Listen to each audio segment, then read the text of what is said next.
morning. King's class locomotive R3384TTS, King George I, GWR 6000 class, also known as the King's class. 3 of these preserved. They built 30 of these, and this one, George I, was built 1928 and scrapped in 1962. I've put crew in it, I've put coal in it, and I think it's a smashing locomotive. Anyway, we're going to run it in analogue and we're going to run it in digital for you, and I hope you enjoy seeing it run. Thank you very much. Okay, the first thing we're going to do is get it running in analogue for you. So put it up to analogue and we see if it's going to run.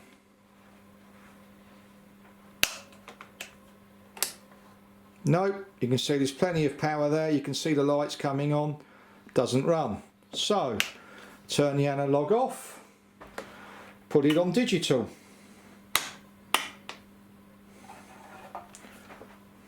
Put the digital on,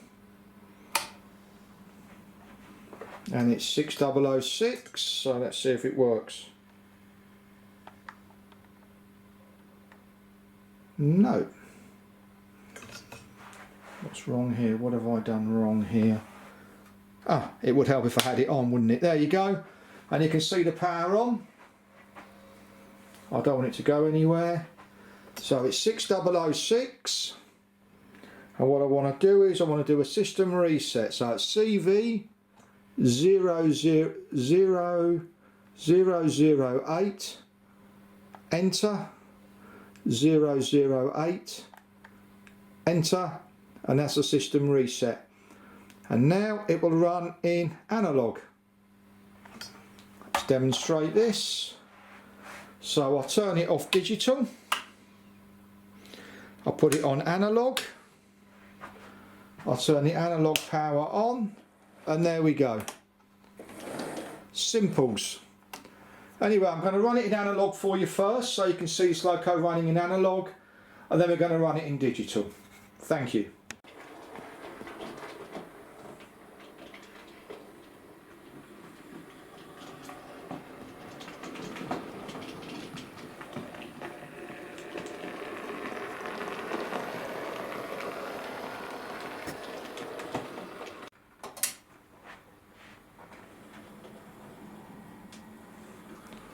And here we are with the Y points test, which I know is not going to be an issue with this.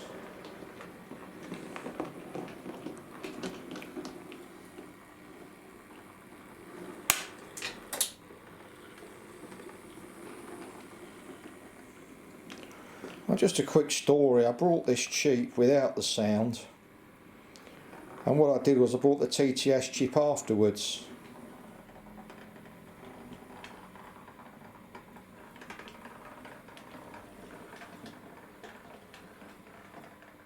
And you can see we're feeding it through as slowly as we can to demonstrate the slow speed running. Bring it back.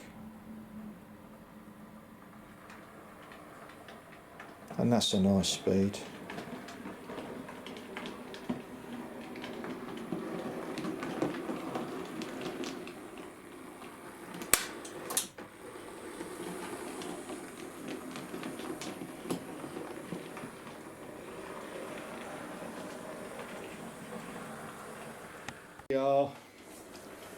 We're doing the radius 2 curve points test,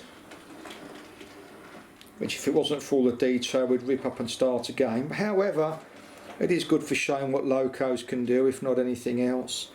And we're feeding it through with more power. It's really tight. If this was pulling carriages or the track wasn't dead flat, it would come off. And you can see where we've had to add more power to bring it through. That's not a power problem, it's because it's just too tight. And you can see it is just far too tight. And I keep reminding you that's the danger of using computer software without knowledge. So while it did it, it's just far too tight.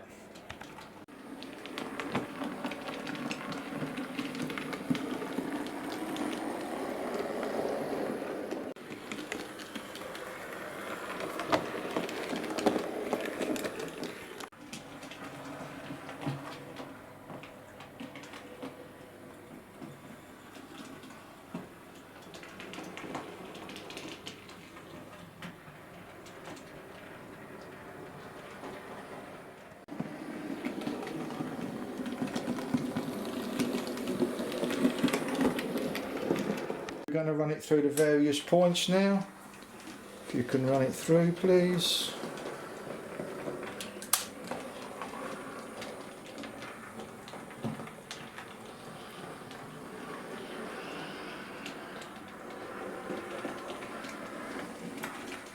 Bring it forward, please.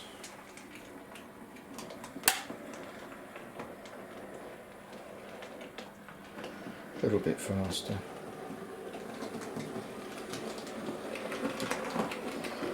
And take it back, please.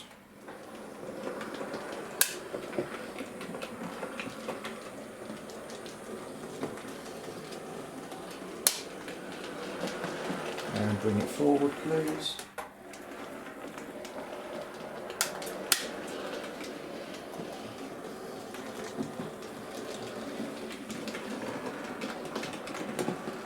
And back.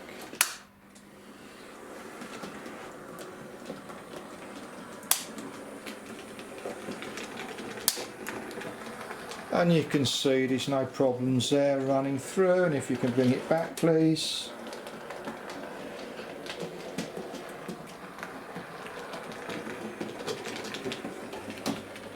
And you can see it's superb. Okay, now we're going to change the Loco back to its old number, because I only ran this in analogue to demonstrate. So I do program, main track, Loco numbers 6003, I want it to be 6006, enter, send, and that should be it. So I go Loco 6006, enter, there you go, all sorted. Put the steam on and we got it back to the number that we want it to be.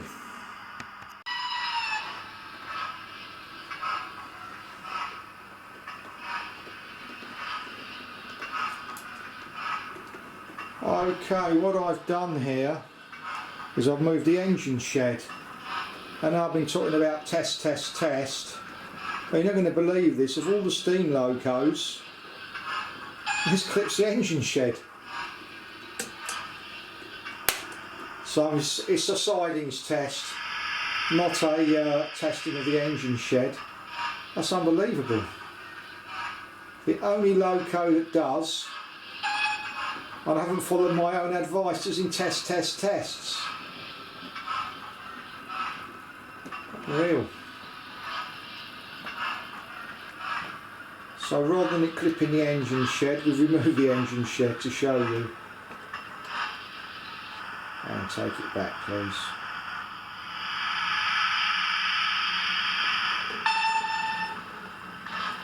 The front of these King's Cast locos does stick out more than other steam locomotives, as I've learnt.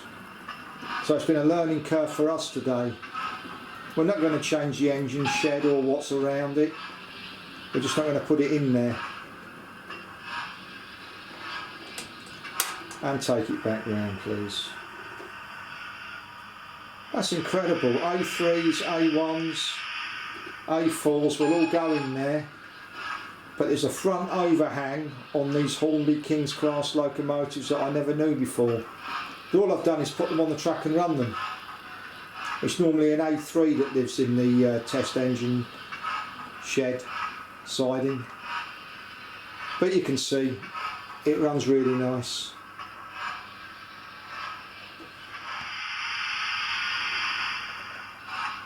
And here we go.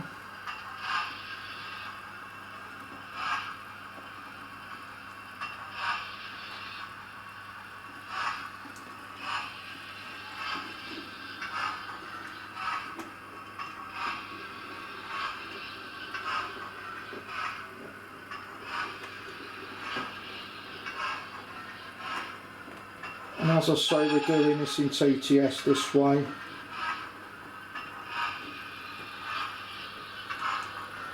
Again, you can see it is really tight.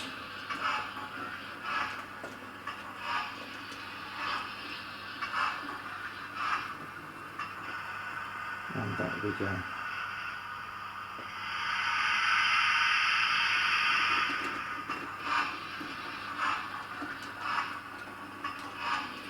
and you can see the tenders rocking on the drawbar because it is so tight. But it's very, very good, the Loco.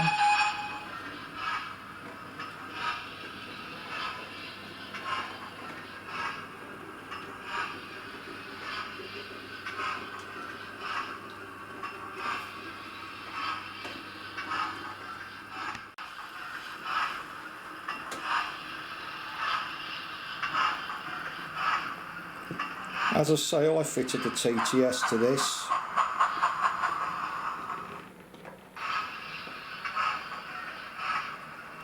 We're running it with the rhubarb and custard carriages, as they're called.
This is the kind of speed which I would run it at normally with the carriages. It's not a Scalextric car, and it's a nice. It looks good in my view.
And here we are, we're approaching the piece of track it was derailing on, which was there before I fixed it, and you can see now it's absolutely perfect. The wagons are dead straight, dead even. You can tell when track's not uneven if the loco's, even if the loco's not coming off, by how the wagons look.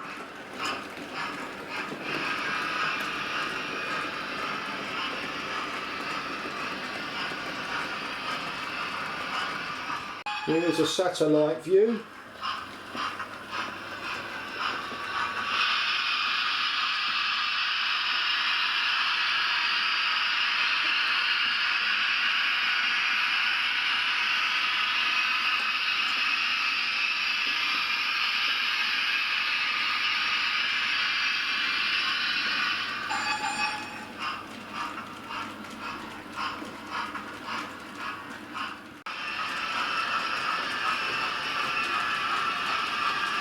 There's a panoramic view of King George I, pulling the coal train.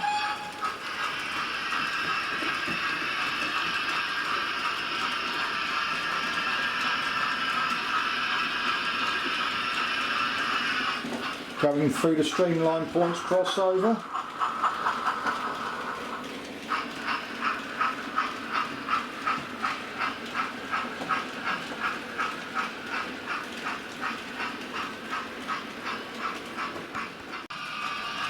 And here comes Georgie Porgy.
Okay, we're going to finish up running on the tightest part of the track. Thank you for watching, and I hope you've enjoyed seeing this locomotive run.